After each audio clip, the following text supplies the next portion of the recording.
ونستعينه ونستغفره ونؤمن به ونتوكل عليه ونعوذ بالله من شرور أنفسنا ومن سيئات أعمالنا من يهده الله فلا مضل له ومن يضلله فلا هادي له ونشهد أن لا إله إلا الله وحده لا شريك له ونشهد أن محمدا عبده ورسوله أما بعد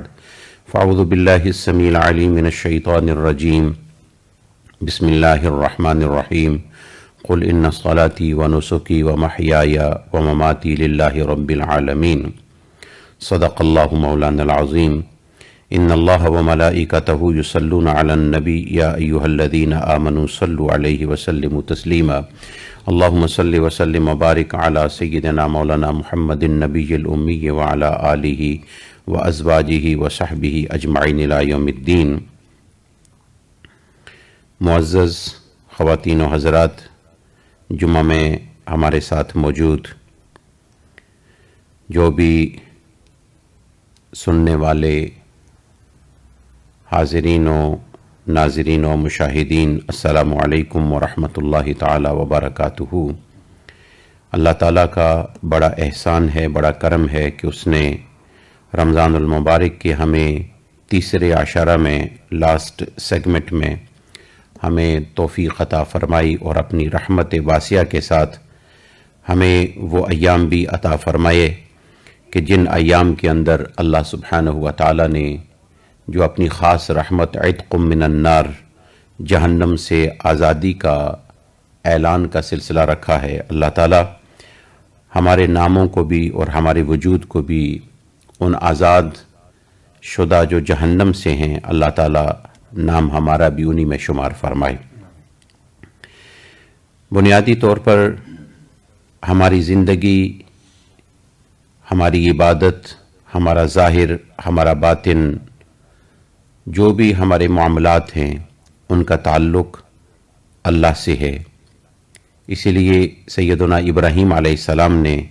اللہ کی بارگاہ میں یہ عرض کی تھی، ان صلاتی و نسکی و محیای و مماتی للہ رب العالمین، بے شک میری زندگی، میری نماز، میری قربانی، میری حیات، میری ممات، میری زندگی کی مومنٹ جس وقت حیات اور ممات یعنی زندگی اور موت کاؤنٹ کی جاتی ہے، کہا جاتا ہے، تو مینز میری زندگی کی ہر مومنٹ جو ہے وہ صرف اور صرف اللہ کی رضا کی خاطر ہے۔ رمضان المبارک میں جو روزے رکھے گئے، اس سے مراد بھوک اور پیاس نہیں ہے، بلکہ اس سے مراد اپنی روحانی اور اندرونی اور باطنی اصلاح ہے، اللہ سے اپنا تعلق جوڑنا ہے، کیونکہ ہمارا اللہ کی ذات کے ساتھ تعلق یہ جڑ جائے کہ وہ ہمیں نظر نہیں آتا، وہ پھر بھی موجود ہے، اور اللہ سبحانہ و تعالیٰ کو ہم نہیں دیکھ رہے لیکن وہ پھر بھی ہمیں دیکھ رہا ہے،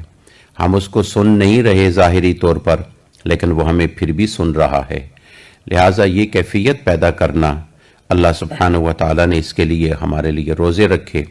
اور پھر اس کے بعد جو انعامات کا سلسلہ رکھا، اس لیے فرمایا وَأَنْتُمْ عَاكِفُونَ فِي الْمَسَاجِدِ، کہ تم رمضان المبارک کے آخری عشرہ میں اپنے محبوب صلی اللہ علیہ وآلہ وبارک وسلم کو جو قرب کی منازل عطا فرمائیں، اور قرب کی منازل کے لیے لاسٹ سیگمنٹ میں حضور اکرم صلی اللہ علیہ وسلم نے مزید اس کا قرب اختیار کیا، جس طرح کہ سیدنا موسیٰ علیہ السلام نے 40 راتوں کا اعتکاف کیا اور خدا کا قرب حاصل کیا۔ اس امت مصطفیٰ کے لیے رمضان المبارک کی یہ 10 راتیں، رمضان المبارک کا آخری عشرہ امت مصطفیٰ کے لیے ان 40 راتوں سے بھی زیادہ پاورفل ہے۔ اللہ تعالیٰ نے قرآن مجید میں ہمیں نزول قرآن کے حوالے سے ایک رات کا حکم دیا، لیلۃ القدر، لیلۃ القدر کے حوالہ سے۔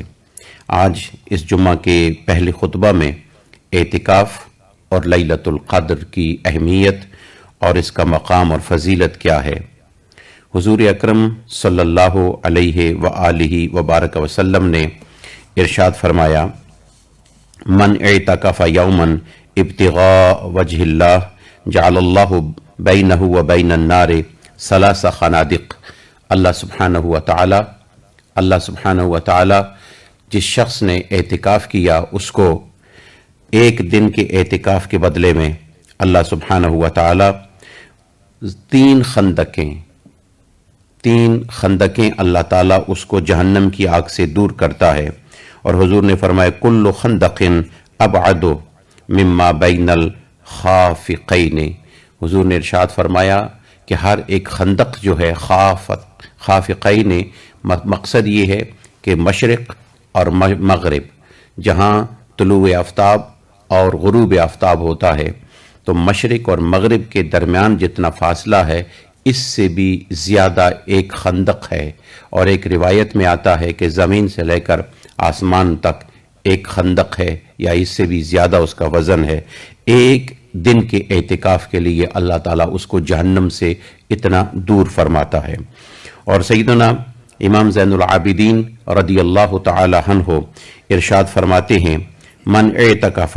عشرا فی رمضان کانا کحجتین وعمرتین. امام بہقی رحمۃ اللہ علیہ ارشاد فرماتے ہیں کہ امام زین العابدین رضی اللہ تعالی عنہ نے اپنے والد گرامی سیدنا امام حسین رضی اللہ تعالی عنہ سے روایت کرتے ہیں کہ جس شخص نے رمضان المبارک کا آخری عشرہ، آخری 10 دن اعتکاف کیے، اس کو وہ ثواب تو جو ملے گا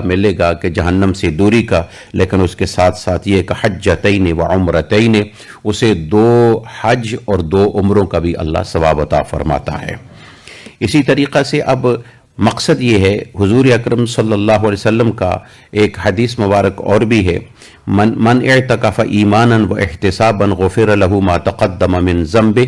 کنز العمال نے یہ حدیث مبارک روایت کی ہے اپنی کتاب میں، کتاب الصوم میں، کہ نبی اکرم صلی اللہ علیہ وسلم نے ارشاد فرمایا کہ جس شخص نے اعتکاف کیا،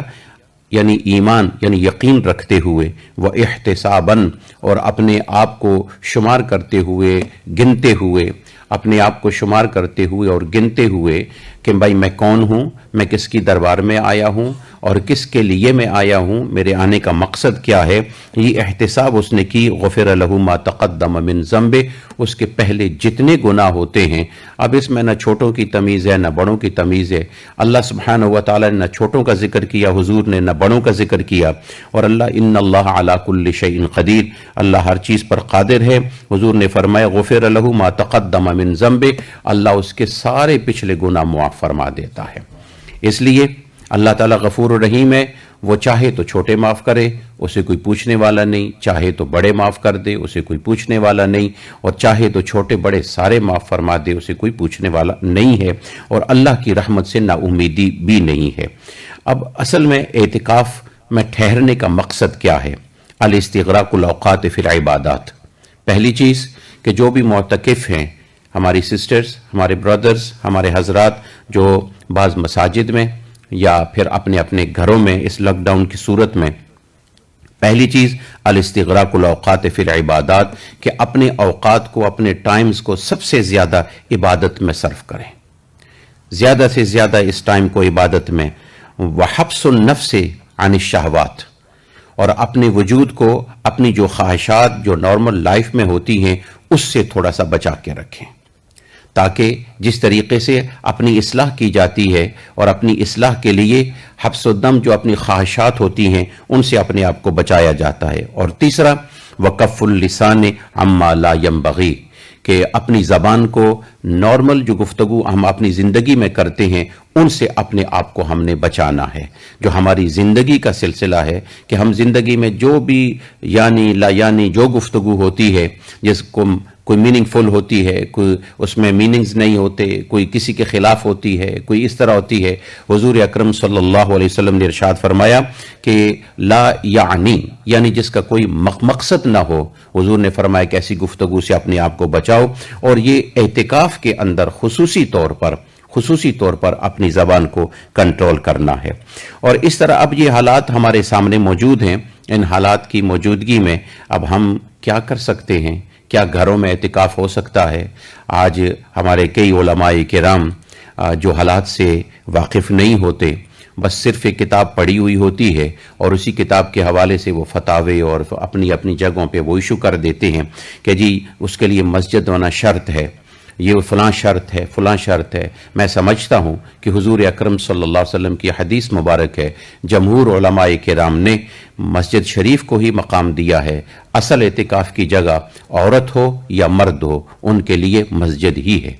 اور حضور اکرم صلی اللہ علیہ وسلم نے مسجد ہی کو جائے اعتکاف قرار دیا ہے، اور اس حضور کے بعد حضور کی ازواج مطہرات نے بھی اسی کو جائے قرار دے دیا۔ لیکن اس کے بعد اگر کوئی حالات اس قسم کے پیش آ جائیں، اور ان حالات کے پیش نظر علماء اکرام کی دو رائے ہوں گئی۔ ایک رائے یہ ہے کہ ان پر اعتکاف ساقط ہو جاتا ہے، اعتکاف وہ نہیں کر سکتے،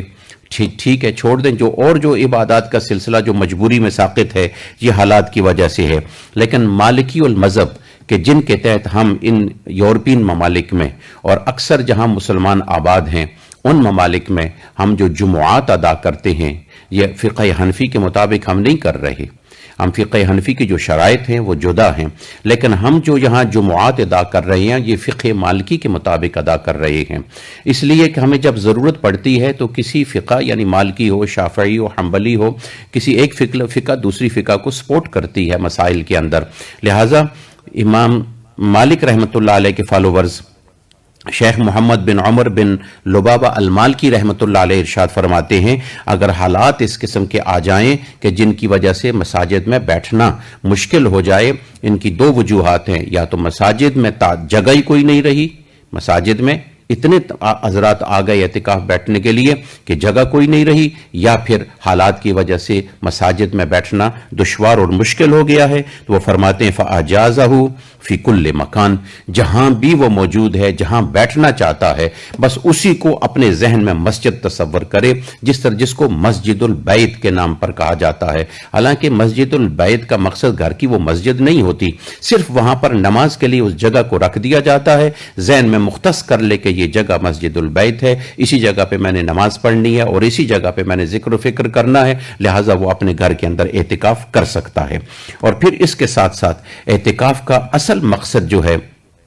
کیا ہے؟ حضرت عبداللہ ابن عباس رضی اللہ تعالی عنہ ارشاد فرماتے ہیں کہ حضور اکرم صلی اللہ علیہ وآلہ وبارک وسلم نے ارشاد فرمایا فی المعتکف ہوا یعکف الذنوب، وہ اپنے آپ کو گناہوں سے بچاتا ہے، معتکف اپنے آپ کو گناہوں سے بچاتا ہے، ویجری لہ من الحسنات کعامل الحسنات کلھا، حضور اکرم صلی اللہ علیہ وسلم نے ارشاد فرمایا اب اس کے دل میں خیال پیدا ہوتا ہے میں تو مسجد میں بیٹھا ہوا ہوں، نہ کسی کی نماز جنازہ پڑھنے کے لیے جا رہا ہوں، نہ کسی بیمار پرسی کے لیے جا رہا ہوں، نہ کسی ہاسپٹل میں وزٹ کے لیے جا رہا ہوں، نہ کسی کو دیکھنے کے لیے جا رہا ہوں، نہ ملاقات ہے، تو میں تو اتنے ثوابوں سے محروم ہو رہا ہوں۔ حضور نے ارشاد فرمایا وَيَجْرِ لَهُ مِنَ الْحَسَنَاتِ كَعَامِلِ الْحَسَنَاتِ كُلِّهَا، باہر جتنی بھی نیکیاں کرنے والے جو موجود ہیں، وہ کسی جنازے کے میں شامل ہونے کی ہو، کسی بیمار کی پرسی ہو، یا کسی کے ہاں وزٹ کے لیے ہو، یا کوئی ایک دوسرے کے ساتھ بھلائی کرنے والی ہو، اللہ جتنی نیکیوں کا ثواب ان کو عطا فرماتا ہے، معتکف کو مسجد میں بیٹھے بیٹھے اللہ عطا فرما دیتا ہے۔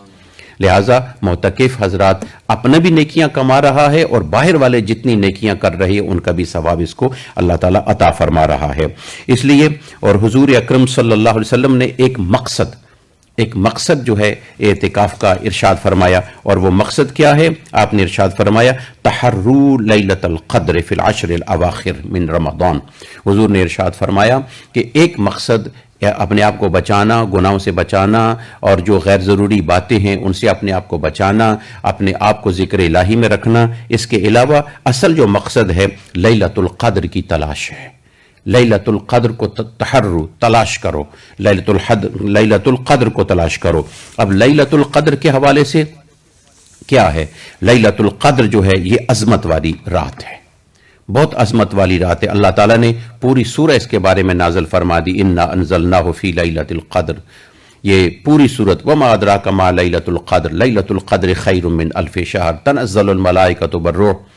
یہ ساری کی ساری جو صورت ہے اللہ تعالیٰ نے لیلۃ القدر ایک رات کے حوالے سے نازل کی کہ تم کیا جانتے ہو کہ لیلۃ القدر کیا ہے، تمہیں اس کی منزلت کا پتہ نہیں، تمہیں ان کے مقام کا پتہ نہیں، تمہیں اس رات کی اہمیت کا امپورٹنس کا پتہ نہیں ہے۔ اللہ سبحانہ و تعالیٰ فرماتا ہے کہ میرے ہاں اگر تم مجھ سے پوچھنا چاہتے ہو تو میں تمہیں بتاتا ہوں کہ یہ اس ایک رات کی قیمت جو ہے وہ 1000 مہینوں کی راتوں سے بہتر ہے۔ خیرن کتنی بہتر ہے یہ اللہ بہتر جانتا ہے، اور لیکن اگر ہم 1000 مہینوں کو کو لے لیں تو 1000 مہینے ہماری زندگی کے غالباً کتنے بنتے ہیں؟ 84 ایئرز اور کچھ منتھ، یعنی 4 منتھ بن جاتے ہیں۔ گویا کہ ایک رات کی عبادت کرنے والا شخص 84 ایئر صبح سے لے کر شام تک، شام سے لے کر صبح تک، ایوری سنگل سیکنڈ میں خدا کی عبادت کر رہا ہے، نہ کھانا، نہ پینا، نہ اٹھنا، نہ بیٹھنا کسی اور معاملات کے لیے، نہ سونا، نہ کوئی اور معاملات۔ گویا کہ کنٹینیوسلی 84 ایئرز اور 4 منتھ جو ہے وہ خدا کی عبادت کرتا ہے ایک رات میں، اور یہ رات بار بار اللہ ہمیں عطا فرما رہا ہے۔ قدر کا ایک معنی یہ ہوتا ہے تنگی، یعنی کسی کا تنگ ہونا، پریشان ہونا۔ وہ کس لیے؟ اللہ تعالیٰ فرشتے نازل فرماتا ہے آسمان سے، فرشتے نازل ہوتے ہیں، والروح اور روح الامین نازل ہوتے ہیں، اور حضور اکرم صلی اللہ علیہ وسلم ارشاد فرماتے ہیں کہ اس رات اتنے فرشتے نازل ہوتے ہیں کہ حتیٰ کہ زمین تنگ ہو جاتی ہے۔ یہ رات اتنی قدر والی ہے، تنگی والی ہے کہ زمین پر فرشتے آنا جو اللہ کی رحمت کو لے کر آتے ہیں، جو بندوں میں تقسیم کرنے کے لیے آتے ہیں، یہ زمین جو ہے ان کے لیے تنگ ہو جاتی ہے۔ اور اس کے ساتھ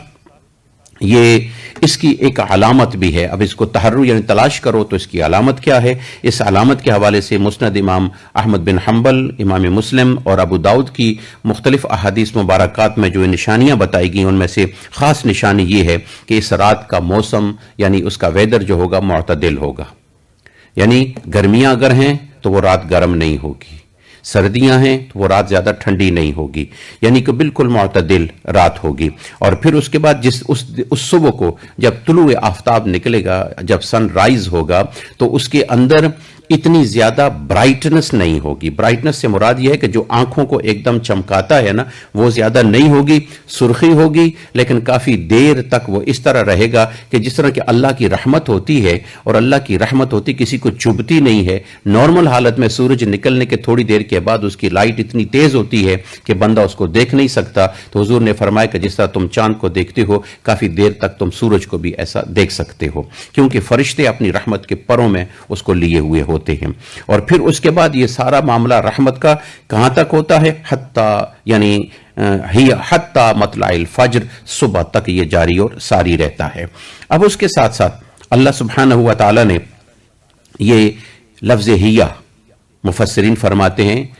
تفسیر کبیر میں، شیخ فرماتے ہیں فخر الدین رازی رحمۃ اللہ علیہ ارشاد فرماتے ہیں کہ سورہ قدر کے ٹوٹل 30 کلمات ہیں، 30 سینٹنسز ہیں، 30 کلمات ہیں۔ جو ایک کلمہ ہوتا ہے جس کے پورے میننگ ہوتے ہیں، 30 کلمات ہیں اس کے، اور 30 کلمات کے اندر یہ لفظ ہیہ جو ہے یہ 27 نمبر پر ہے، اور ہیہ اشارہ کرتا ہے رات کی طرف۔ تو یہاں سے وہ فرماتے ہیں کہ اس سے مراد علماء اکرام نے لی ہے کہ وہ 27th نائٹ ہے، اور 7 کا عدد اللہ کو بڑا پسند ہے۔ ویسے تو طاق راتوں میں وہ 21 ہے، 23 ہے، 25 ہے، 27 ہے اور 29 ہے، اور اس میں یہ طاق راتوں میں اس کو تلاش کرو، لیکن اللہ تعالیٰ کو 7 کا عدد زیادہ پسند ہے۔ جب حضور نے فرمایا اس کو آخری عشرے میں تلاش کرو، تو آخری عشرے میں دیکھو کہ 7 کا عدد کیسا ہے۔ اللہ کو کتنا 7 کا عدد پسند ہے؟ 7 زمینیں، 7 آسمان، اور اس کے علاوہ طواف کے 7 چکر، سائی کے 7 یعنی راؤنڈ جو ہیں، صفا مروہ کے سائی کے 7، اور اس طرح اللہ تعالیٰ کو یہ 7 چیزیں پسند ہے۔ اور اس دن یعنی اس آخری عشرہ میں 7 کہاں پہ آتا ہے؟ وہ 27 میں آتا ہے۔ بہت سارے عبداللہ ابن عباس رضی اللہ تعالیٰ عنہ اور عبداللہ ابن مسعود رضی اللہ تعالیٰ عنہ اور دیگر تابعین حضرات جو ہیں ان میں سے بھی بہت ساروں نے جس رات کو پایا ہے تو وہ اکثر کہتے ہیں کہ یہ رات جو ہے وہ 27 کو ہمیں ملی ہے۔ اسی لیے 27 کی نائٹ جو ہے، رات جو ہے، وہ اہل اسلام کے اندر اکثریت سے مشہور ہے، اور یہ مشہور ہے کہ 27 لیلۃ القدر کی رات مساجد میں، مراکز میں، حرمین شریفین میں سب جگہ اس کا اہتمام ہوتا ہے، اس یقین کے ساتھ کہ یہ رات یہی ہے۔ اور اگر وہ رات مل جائے، سیدہ عائشہ صدیقہ رضی اللہ تعالی عنہا نے عرض کیا، رسول اللہ اگر وہ رات مل جائے تو میں کیا کروں؟ آپ نے ارشاد فرمایا، یہ بات کہو، اللہم انک عفو کریم تحب العفو فاعف عنی، اے اللہ تو بڑا معاف فرمانے والا ہے، معافی کو پسند کرتا ہے، تو بڑا کریم ہے، اے اللہ مجھے معاف فرما دے۔ حضور فرماتے ہیں کہ اس کی یعنی معافی کو بلانا ہوتا ہے، اور جب وہ کسی کو معاف فرما دیتا ہے، یہ عفو جو ہے یہ مبالغہ کا صیغہ ہے، مبالغہ کا صیغہ کہ بہت زیادہ معاف فرمانے والا ہے، اور جب اللہ تعالیٰ کسی کو معاف فرماتا ہے تو اس کے پچھلے سارے معاملات کو ختم کر دیتا ہے، اس کا اکاؤنٹ نیا کھول دیتا ہے، یعنی گویا پچھلے سارے بند جو حساب کتاب تھا ناراضگی کا سارا بند۔ اللہ سبحانہ و تعالی ہمیں اس رات کی قدر و منزلت کرنے کی توفیق عطا فرمائے۔ میرے برادرز، میری سسٹرز، جہاں جہاں بھی اپنے اپنے گھروں میں بیٹھے ہوئے ہیں، میں ان سے یہی گزارش کروں گا کہ ہر رات، یعنی جس طرح علامہ اقبال نے کہا، ہر شب قدر است گر قدر تو دانی، یہ ہمیں موقع ملا ہے رات کو جاگنے کے لیے، خدا کی بارگاہ میں ذکر و فکر کے لیے، اور 21 جو گزر چکی ہے، 23، 25 اور اسی طرح 27 اور 29 ان ساری راتوں کے اندر عبادت کریں، اور 27 کا زیادہ اہتمام کریں۔ اقول قولی ھذا واستغفر اللہ لی ولکم ولسائر المؤمنین۔